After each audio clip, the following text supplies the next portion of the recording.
Hello guys and welcome to my YouTube channel टैग बम गैस। यह वीडियो आपके लिए काफ़ी इंपॉर्टेंट और यूजफुल होने वाली है। अगर आप भी यूज करते हैं Infinix note 60 pro 5G phone और आप अपने फ़ोन में साउंड एंड वाइब्रेशन की सेटिंग्स करना चाहते हैं तो कैसे करेंगे इस वीडियो में आपको बताने वाले हैं।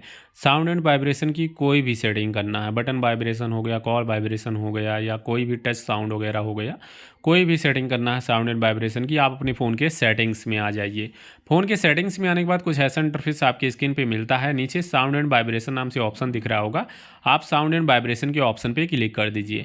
इस ऑप्शन पे क्लिक करने के बाद यहाँ पे हैप्टिक फीडबैक है, आप हैप्टिक फीडबैक पे क्लिक करते हैं तो यहाँ पे सिस्टम हैप्टिक का जो ऑप्शन है, अगर ये ऑन रहता है तो जो टच वगैरह पे वाइब्रेशन होता है वो ये चीज़ है, तो आप इसको बंद कर सकते हैं। कीबोर्ड हैप्टिक है, यानी कहीं पे कीबोर्ड में कुछ लिखते हैं तब भी वाइब्रेट करता है, तो आप इसको भी बंद कर सकते हैं। बैक आइए, नीचे आइए, वाइब्रेट फॉर कॉल है, कॉल आने पे फ़ोन वाइब्रेट करेगा। अगर इसको ऑन रखेंगे, इसको बंद करना तो बंद कर सकते हैं। नोटिफिकेशन वाइब्रेशन है, इसको ऑन ऑफ कर सकते हैं।